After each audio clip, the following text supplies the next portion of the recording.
जय हिंद मित्रांनो, आगामी भरतीत जर आपल्याला रिझल्ट आणायचा असेल तर अभ्यास करताना प्लॅन करणं सगळ्यात महत्त्वाचं आहे।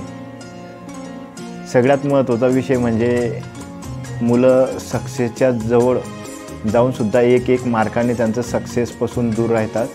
त्याचं सर्वात महत्त्वाचं कारण म्हणजे समजा उदाहरणार्थ आपण गणिताचा अभ्यास करतो परंतु भूमितीकडे दुर्लक्ष करतो, बुद्धिमत्तेचा अभ्यास करतो परंतु चॅलेंजिंग प्रश्नाकडे दुर्लक्ष करतो, मराठी व्याकरणचा अभ्यास करतो परंतु सगळ्यात महत्त्वाचा सर्वात जास्त मार्क आणि सगळ्यात जास्त मेरिट ज्याच्यावर असणारा मराठीचा ब भाग, समानार्थी विरुद्धार्थी वगैरे याच्याकडे दुर्लक्ष करतो। जी के वाचन करताना नेमकं कोणत्या स्तरावर जी के विचारला जाईल याचा आपल्याला आराखडा नसतो।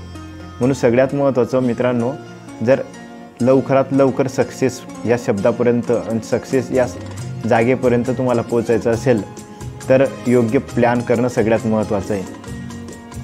आणि तो प्लॅन पुढच्या व्हिडिओमध्ये मी तुम्हाला सांगणारच आहे।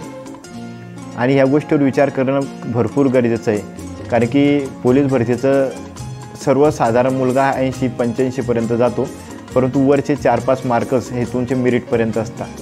त्याच्यामुळे ध्यानात ठेवा, जर आगामी भरतीमध्ये रिझल्ट आणायचा असेल तर आपल्याला इतर मुलं ज्या गोष्टीवर दुर्लक्ष करता, उदाहरणार्थ गणित म्हटलं तर भूमिती दुर्लक्ष, मराठी म्हटलं तर ब भाग दुर्लक्ष, बुद्धिमत्ता म्हटलं तर चॅलेंजिंग क्वेश्चन दुर्लक्ष, तर आपल्याला तोच प्लस पॉईंट बनवायचा आहे। तर येत्या दारूबंदी पोलीस भरती याच्यामध्ये तुम्हाला बेस्ट ऑफ लक। आणि लवकरात लवकर आपण एक व्हिडिओ अपलोड करणार आहे स्टडी प्लॅनबद्दल, तो जास्तीत जास्त फॉलो शेअर करा जेणेकरून जास्तीत जास्त गरीब मुलांचा फायदा होईल।